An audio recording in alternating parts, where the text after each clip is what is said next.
السلام علیکم ناظرین اکرام، راؤ محمد علی حاضر خدمت ہے آپ کا میزبان. اور آج ہمارے ساتھ ماشاءاللہ موجود ہیں پروفیسر ڈاکٹر محمد احمد قادری صاحب. اکثر و بیشتر آپ ماشاءاللہ ان کو چینلز کے ذریعے دیکھتے ہیں، پوری دنیا بھر میں جانے جاتے ہیں، پہچانے جاتے ہیں، محبت فرمانے والی شخصیت. السلام علیکم ڈاکٹر صاحب. وعلیکم السلام. کیسے ڈاکٹر صاحب؟ خیریت سے؟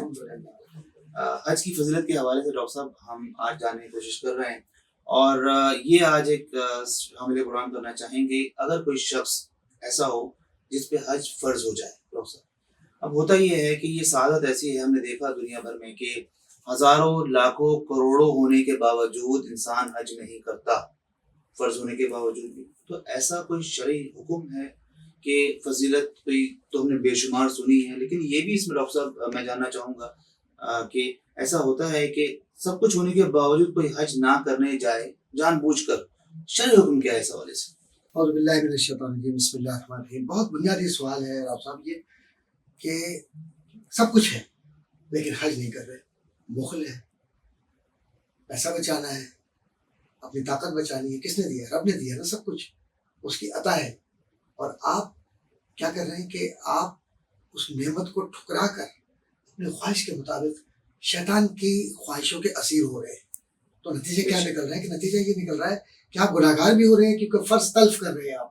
تو اس پر ایک حدیث سرور کشور رسالت صلی اللہ علیہ وآلہ وسلم کی جو دارمی نے ابو امامہ رضی اللہ تعالیٰ عنہ سے روایت کی کہ رسول اللہ صلی اللہ علیہ وآلہ وسلم نے فرمایا جسے حج کرنے سے نہ حاجت ظاہرہ مانے ہوئی، یعنی کوئی بھی حج کرنے کی کوئی رکاوٹ نہیں ہے، پیسہ بھی اس کے پاس ہے، معاشرے میں امن بھی ہے، جہاز بھی جا رہے ہیں، کہیں کوئی اس کو جان کا خطرہ نہیں ہے، اور نہ ہی کوئی ظالم بادشاہ اس کی جان لینے کے لیے اس کے پیچھے پڑا ہوا ہے کہ اسے یہ خطرہ ہو کہ بھائی میں حج کروں گا تو میں قتل کر دیا جاؤں گا، اور نہ ہی کوئی اسے ایسا مرض ہے کہ جس کی وجہ سے وہ حج نہیں کر سکتا، یعنی صحت مند بھی ہے. اور پھر بغیر حج کیے ایسا شخص مر گیا تو حضور فرماتے ہیں تو چاہے یہودی ہو کر مرے یا نصرانی ہو کر، اسی کی مثل ترمذی نے حضرت علی رضی اللہ تعالیٰ عنہ سے بھی ایک روایت اسی طرح کی نقل کی ہے. تو پتہ یہ چلا کہ ایسا شخص جو سارے ظاہری وسائل ہونے کے باوجود، ریسورسز ہونے کے باوجود بھی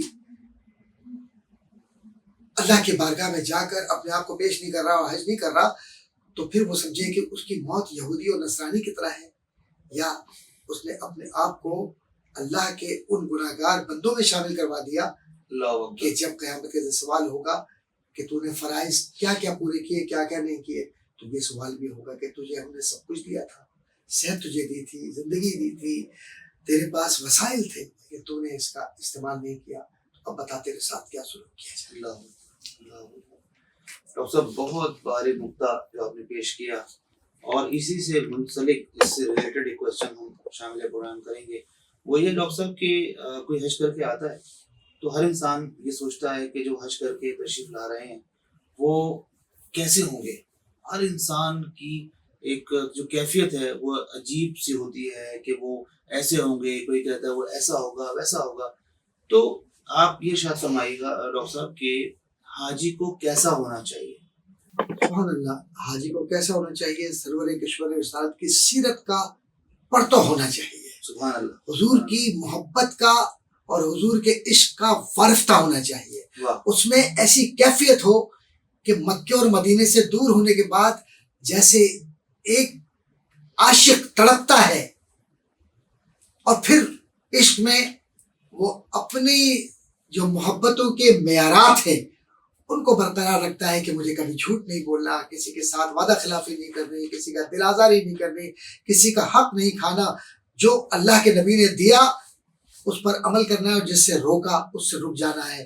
قرآن نے جو فرمایا کہ جو اللہ کا پیارا ہوتا ہے وہ کیسا ہوتا ہے، وَمَا آتَاكُمُ الرَّسُولُ فَخُذُوهُ وَمَا نَهَاكُمْ عَنْهُ فَانْتَهُوا، کہ جو کچھ تمہیں رسول اکرم صلی اللہ علیہ وآلہ وسلم دے دے اسے لے لو، وَمَا نَهَاكُمْ عَنْهُ فَانْتَهُوا، جس سے روکے اس سے رک جاؤ. تو اب اس کا مطلب یہ ہوا کہ حج یہ بتلاتا ہے کہ جو حلال ہے وہ حلال ہے، جو حرام ہے وہ حرام ہے. انہی پر عمل کر کے حج کو بچایا جا سکتا ہے. سبحان اللہ. ماشاء اللہ بہت خوبصورت انداز سے گفتگو فرما رہے تھے علمی و روحانی شخصیت جناب قبلہ ڈاکٹر پروفیسر محمد احمد قادری صاحب. ماشاء اللہ آپ کا بہت شکریہ. بہت خوبصورت انداز سے آپ گفتگو فرما رہے تھے. اللہ تعالیٰ ہمیں عمل کی توفیق عطا فرمائے. ناظرین کرام، آپ کا میزبان راؤ محمد علی انشاءاللہ بہت جلد آپ کی خدمت میں حاضر ہوگا. اپنی دعاؤں میں یاد رکھیے گا. السلام علیکم ورحمۃ اللہ.